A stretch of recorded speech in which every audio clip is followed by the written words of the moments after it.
चलिए आगे बढ़ते हैं। अब हम सेक्शन 162 पे केस स्टडी देखेंगे कि हमने पढ़ा है कि सिंगल रेजोल्यूशन से एक से ज़्यादा डायरेक्टर्स एक साथ अपॉइंट नहीं कर सकते। फिर उसका एक्सेप्शन भी दिया है कि कब कर सकते हैं। ठीक है, तो इस पे हम केस स्टडी पढ़ेंगे। दो केस लॉ है, पहला वाला ज़्यादा टफ है, ऑलमोस्ट सिमिलर है, इसमें फैक्ट्स ज़्यादा दिए हैं। सेकेंड केस स्टडी में फैक्ट्स थोड़े कम हैं, थोड़ा थ्योरेटिकल क्वेश्चन है। ठीक है, तो हम पहला पूरा डिटेल में मैं बताऊंगा, सेकेंड वाला ऊपर ऊपर से बताऊंगा। ठीक है, चलिए स्टार्ट करते हैं, आ जाइए। इन एबीसी लिमिटेड, ठीक है, पब्लिक कंपनी है।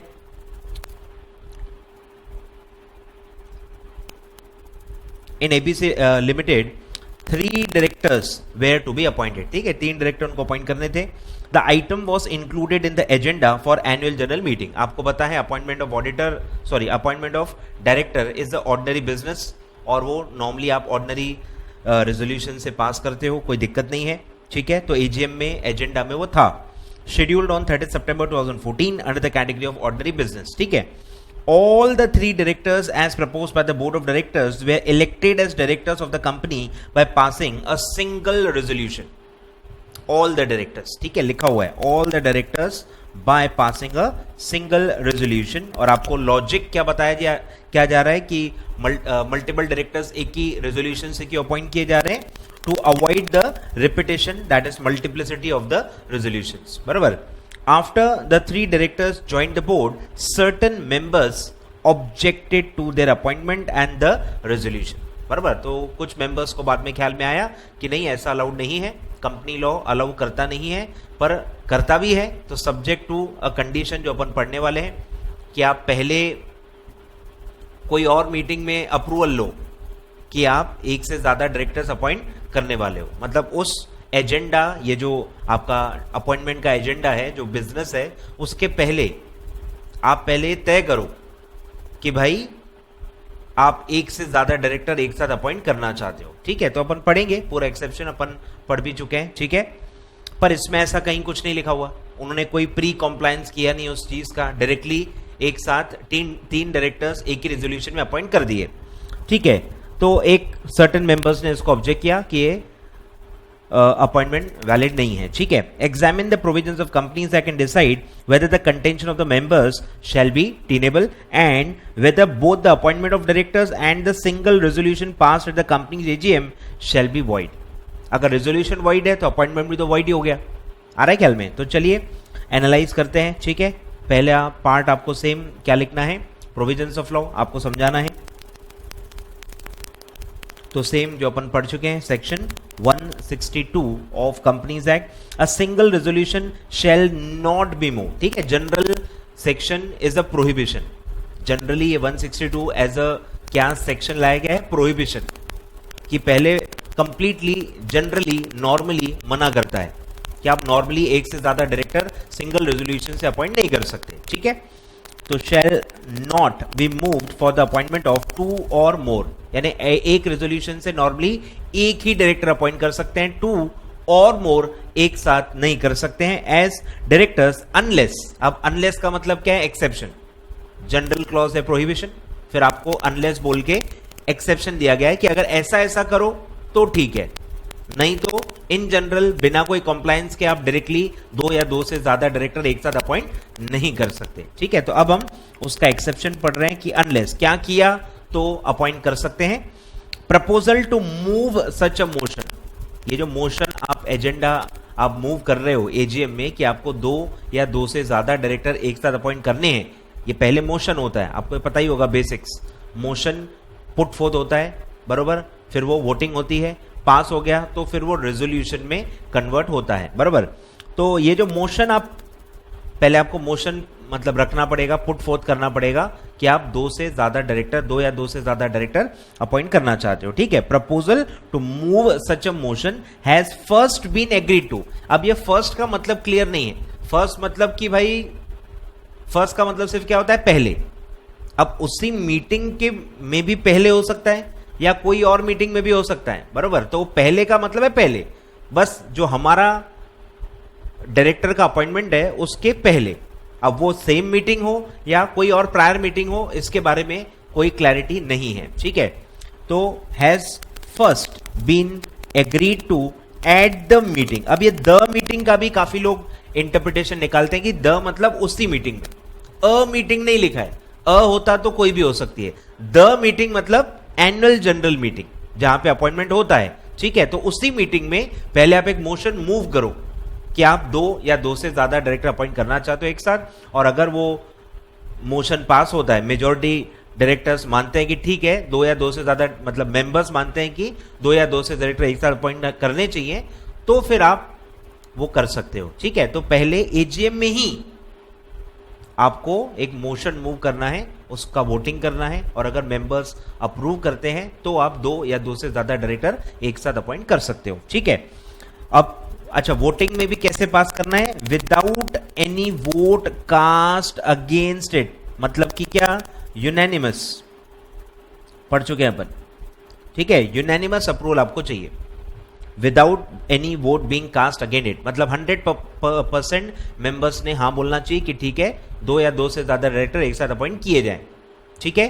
नॉर्मल रेजोल्यूशन नहीं है, नहीं है ये यूनैनिमस रेजोल्यूशन आपको पास करना है, ना ये ऑर्डिनरी है ना ये स्पेशल है, ये एकदम अलग ही चीज है, ठीक है। स्पेशल चीज आपको ये याद रखनी है, तो ऐसा है, तो ये एक्सेप्शन है। अगर आप ऐसा कॉम्प्लाई करते हो तो ही आप ये काम कर पाओगे, 2 या 2 से ज्यादा डायरेक्टर अपॉइंट कर पाओगे, ठीक है। अब करंट सिचुएशन पे आते हैं कि करंट क्वेश्चन में क्या दिया है, एनालिसिस कि करंट क्वेश्चन में तो ऐसा कहीं दिया ही नहीं है कि पहले कोई मोशन मूव हुआ था, उस पर यूनैनिमस मेंबर्स ने वोटिंग करके बोला ठीक है, और फिर तीनों डायरेक्टर को एक साथ अपॉइंट किया गया, ऐसा कहीं क्वेश्चन में दिया नहीं हुआ है, और ऐसा अज्यूम करना भी नहीं सही रहेगा कि आप ऐसा कोई कॉम्प्लायंस अज्यूम करो, ठीक है, क्योंकि नॉर्मल चीज नहीं है, ठीक है।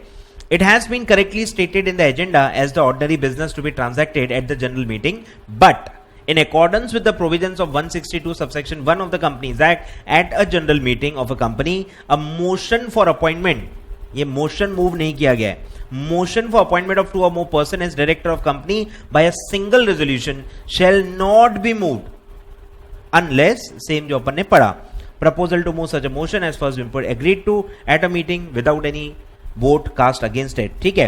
और फिर अगर पास हो गया बिना ऐसा किए, आपने डायरेक्टली 2 या 2 से ज्यादा अपॉइंट कर लिए, तो क्या होगा, तो वो साफ साफ सबसेक्शन 2 में दिया हुआ है कि ऐसा कोई रेजोल्यूशन वैलिड नहीं होगा, वो वाइड होगा, और वो जो अपॉइंटमेंट आपने किया है 2 या 2 से ज्यादा डायरेक्टर्स का, वो वाइड माना जाएगा, ठीक है।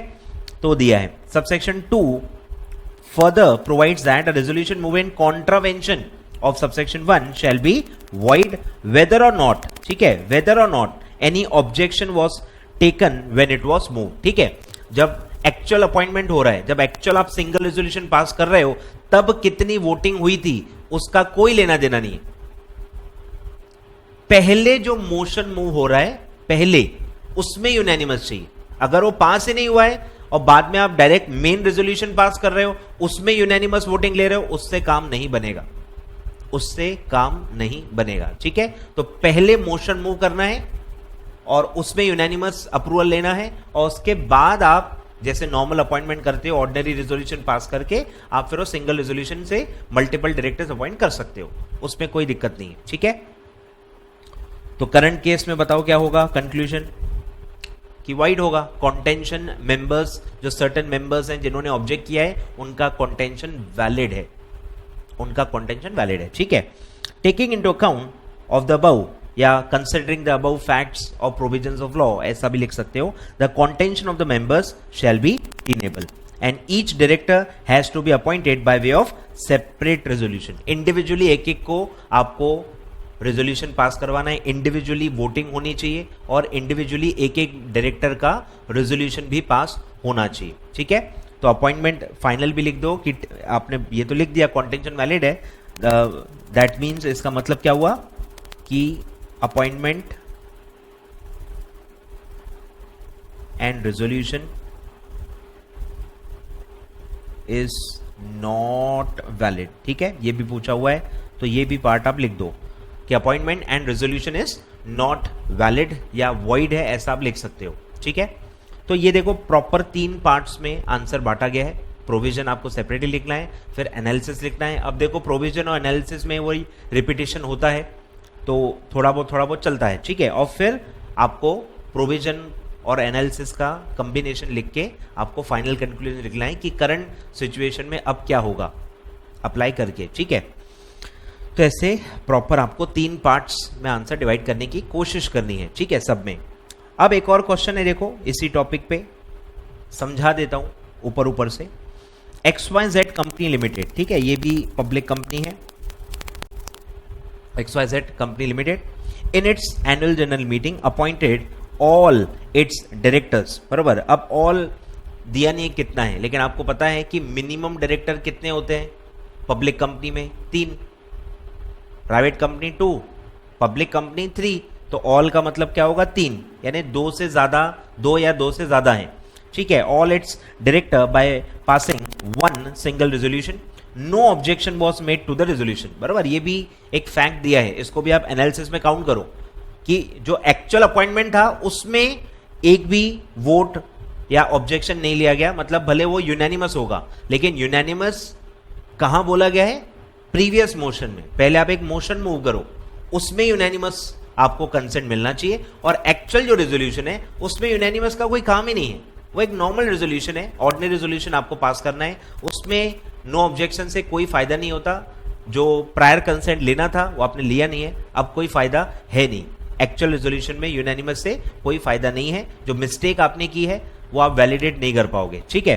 तो ये नो ऑब्जेक्शन का कोई इंपैक्ट नहीं है। No objection was made to the resolution, examine the validity of the appointment of directors, explaining the relevant provisions of Companies Act 2013, will it make any difference if XYZ company was a private company. अब एक part देखो उसमें extra है, ठीक है। तो first part तो same है, एग्जैक्टली आपको सेम पैटर्न में लिखना है, ठीक है। तो देखो मैं बताता हूं फटाफट। पहला part same, provisions of law 162, पूरा सेम पैराग्राफ छापना है, और फिर वही एनालिसिस, मैंने हेडिंग नहीं दी है, नीचे अच्छा दिया हुआ है एनालिसिस एंड कंक्लूजन, ठीक है। तो ये पूरा मैंने पहले प्रोविजन दे दिया कि आपको मैंडेटरी है कि पहले क्या करना है, first get a unanimous approval, और फिर in case no such motion was put at the meeting and pass unanimously, merely not raising an objection is not same as active unanimous resolution, ठीक है। तो ये मैं बोल रहा था आपको कि नो ऑब्जेक्शन का कोई इंपैक्ट नहीं है, वो प्रायर बोला गया है। प्रायर एक मोशन मूव करो, प्रायर यूनानिमस लो, बाद में लेने से कोई फायदा नहीं है, ठीक है। या नो ऑब्जेक्शन से कोई मतलब इंपैक्ट नहीं है, उसको आप वैलिडेट नहीं कर पाओगे। और फिर सेम कि एज कंपनी ने ऐसा कुछ किया नहीं है, कोई प्रायर मोशन मूव करके यूनानिमस कंसेंट लिया ही नहीं है, डायरेक्टली अपॉइंट कर दिया, तो वो वॉइड होगा, ठीक है। तो सबसेक्शन 2 के हिसाब से क्या होगा, void. Hence in the given case, ठीक है, कंक्लूजन यहां से स्टार्ट हो रहा है। In the given case appointment of all the directors by single resolution in the EGM is void. और फिर प्राइवेट कंपनी रहा तो क्या होगा, ठीक है, इसके लिए भी प्रॉपर जो प्राइवेट कंपनी के एग्जम्पशन का नोटिफिकेशन है उसका रेफरेंस दिया गया है, ठीक है। Ministry of corporate affairs clarified by notification number 464E, ये आपको याद रखना है। एग्जम्पशन नोटिफिकेशन का नंबर है, E मतलब एग्जम्पशन, डेटेड 5 जून 2015, ये भी डेट ख्याल में रखनी है। 3-4 ही ऐसे नोटिफिकेशन है, सेक्शन 8 कंपनी के लिए अलग है, प्राइवेट कंपनी के लिए अलग है, तो ऐसे 2-3 आपको अलग अलग ये नंबर और डेट आपको याद रखने पड़ेंगे, ठीक है। That 162 of Companies Act shall not apply to the private company. Thus, XYZ Limited would be a private company. The provisions of 162 shall not be attracted. Attract ही नहीं होगा, मतलब उसमें ऐसा कोई रेस्ट्रिक्शन है ही नहीं। मतलब आप मिनिमम 2 ही डायरेक्टर होते हैं, तो 2 या 2 से ज्यादा डायरेक्टर जो भी है वो आप एक साथ अपॉइंट कर सकते हो if you are a private company. तो अगर प्राइवेट कंपनी होती तो अब ये मैंने देखो नोटिफिकेशन तो लिख दिया है, इसमें भी आप एक कंक्लूजन ऐड करो कि अगर ये प्राइवेट कंपनी होती तो then appointment and resolution shall be valid, ऐसा लिख दो, ठीक है। ऊपर के पैराग्राफ में हमने क्या लिखा कि अप्लाई नहीं होता, ये जो प्रोविजन है अप्लाई नहीं होता। अब इसका इंपैक्ट क्या है वो भी आपको कंक्लूजन में लिखना चाहिए कि क्योंकि अप्लाई नहीं होता मतलब हम फ्री हैं कि ऑल डायरेक्टर्स एक साथ हम अपॉइंट कर सकते हैं एक सिंगल रेजोल्यूशन से, and that will be valid, ठीक है। तो ऐसा आप ये इसमें लिख दो। तो ये फर्स्ट पार्ट हुआ, इसको आप भले ऐसा नंबरिंग दे सकते हो, ये सेकंड है और ये फर्स्ट है पूरा ऊपर, ठीक है, ऐसे नंबरिंग दे दो फर्स्ट पार्ट नॉर्मल, और सेकेंड पार्ट जो अलग सिनेरियो आपको दिया गया है कि अगर ये प्राइवेट कंपनी होती तो क्या होता। ठीक है, तो ऐसे दो केस लॉ थे। बहुत अच्छा सेक्शन है, बहुत कम बार आया हुआ है, तो आपको आ सकता है, बहुत अच्छे से आपको लिख के आना है, बहुत इजी है। सिर्फ वो जो स्टांजा है आखिरी का वो आपको याद रखना है कि एक्सेप्शन क्या है कि अगर पहले मोशन मूव हो रहा है और उसमें without any vote cast against आपको मिलता है कंसेंट, तो ही आप 2 या 2 से ज्यादा डायरेक्टर अपॉइंट कर सकते हो पब्लिक कंपनी के लिए। और प्राइवेट कंपनी है तो ये सेक्शन अप्लाई होता नहीं है। बस इतना याद रखना है। ठीक है, सिंपल।